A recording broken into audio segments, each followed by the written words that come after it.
Hi everyone, welcome to Gagan story time. आज की हमारी स्टोरी है अपनी ही सोच में मगन राशि। नीचे बैठकर बहुत वक्त तक ऐसे ही बैठे फर्श की तरफ एक टक देख रही थी। पति के धोखेबाजी से राशि अंदर से टूट गई थी। उसके बोले हुए वह शब्द राशि के दिल में घाव कर गए थे। इस बार पूरब ने तो हद पार कर दी थी। अब और जीने का कोई अर्थ ही नहीं बचा था। अब खुद को खत्म कर दूं, इसके सिवाय दूसरा विचार उसके मन में नहीं आ रहा था। दोनों बच्चे गहरी नींद में थे। एक नजर उसकी तरफ देखा, उनके सिर पर प्यार से हाथ फेरा। आंखों में आंसुओं की धारा बहने लगी थी। उसने मन में एक दृढ़ निर्णय किया था। रात के 3 बजे थे, हर तरफ बहुत सन्नाटा था और वह धीरे से उठी और दूसरे रूम में गई। गले में फांसी का फंदा डालने ही वाली थी, तभी कुछ गिरने का आवाज आई। राशि का 3 साल का बेटा जोर जोर से रोने लगा। उसी क्षण राशि की 7 साल की बेटी चिल्लाने लगी, मम्मी छोटू बेड के ऊपर से नीचे गिर गया। तुम कहाँ हो? देखो ना छोटू कितना रो रहा है। राशि भागकर दूसरे रूम में आई और अपने बेटे को उठाकर अपनी गोद में लिया और अपने सीने से लगा लिया। बेटी रोते हुए बोली, मम्मी तुम कहाँ चली गई थी? मुझे बहुत डर लग रहा था। तुम हम दोनों को छोड़कर कहीं मत जाओ, मुझे अकेले में बहुत डर लगता है। राशि अपने दोनों बच्चों को पास लेकर जोर से गले से लगा लिया और रोने लगी। दोनों बच्चे उसके सीने से लिपट कर सो गए। रोते रोते राशि को कब नींद आ गई उसे पता ही नहीं चला। काम वाली भाई रीना की आवाज से राशि की नींद टूटी। अरे मैडम, आपने बाहर का गेट खुला क्यों छोड़ दिया था? अरे मैडम, क्या हुआ? अभी तक आप सोई हुई हो, तबीयत तो ठीक है ना? वो खुद को संभालते हुए बोली, हाँ थोड़ी तबीयत ठीक नहीं है। घड़ी में वक्त देखती है तो 9:30 बजे थे। आज तुम्हें आने में इतनी देर क्यों हो गई? मैडम, चौथी गली में आनंद जी रहते हैं ना, उनकी बहू ने फांसी लगाकर आत्महत्या कर ली। 2 बच्चे हैं उनके। उनकी एक 12 साल की बेटी और 8 साल का बेटा है। जय सुनकर राशि के कलेजे को धक्का लगा। अपनी साड़ी ठीक करके उसने पूछा, कब हुआ? रीना ने बोला, रात को हुआ मैडम।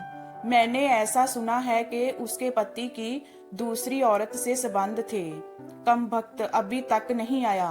अचानक राशि ने गुस्से से बोली, अच्छा किया वह आया, जा नहीं आया उससे क्या फर्क पड़ता है? अब वह थोड़ी ना देखने आने वाली है।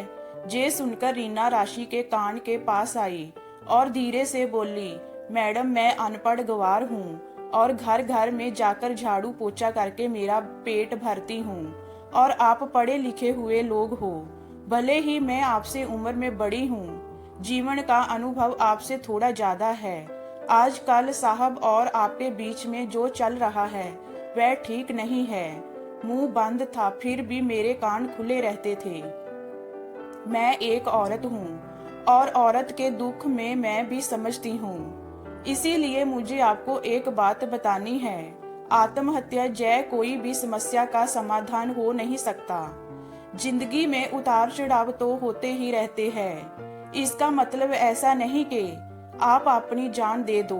मैडम जी, कभी कभी आदमी अपना रास्ता भटक जाता है, पर अंत में घूमकर अपने ही घर वापस आता है।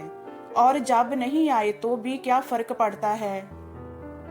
आप किसके लिए मरना चाहती हो? जो आपको प्यार नहीं करता, जिसको आपकी थोड़ी सी भी परवाह नहीं हो, उसके लिए आप जी नहीं सकती। जो आपसे प्यार करते हैं, जिसको आपकी कदर हो, आपके माता पिता जो आपसे बहुत प्यार करते हैं, आपके बच्चे जिनको आपकी जरूरत है। रीना का बोलना सुनकर राशि की आंखों में से आंसू की धारा बहने लगी। राशि रीना को गले लगाकर रोने लगी। रीना राशि को पीठ पर से हाथ फेरते हुए सोफे पर बैठाती है और बोलती है, बुरा ना मानो तो एक बात बोलूं मैडम, खाली दिमाग शैतान का घर होता है। आप घर में बैठकर फालतू बातें को सोचते हो। मैं आपके घर में काम करने के बाद में 9 से 3 इस वक्त स्कूल में झाड़ू लगाने जाती हूँ। वहाँ की प्रिंसिपल मैडम बहुत अच्छी है।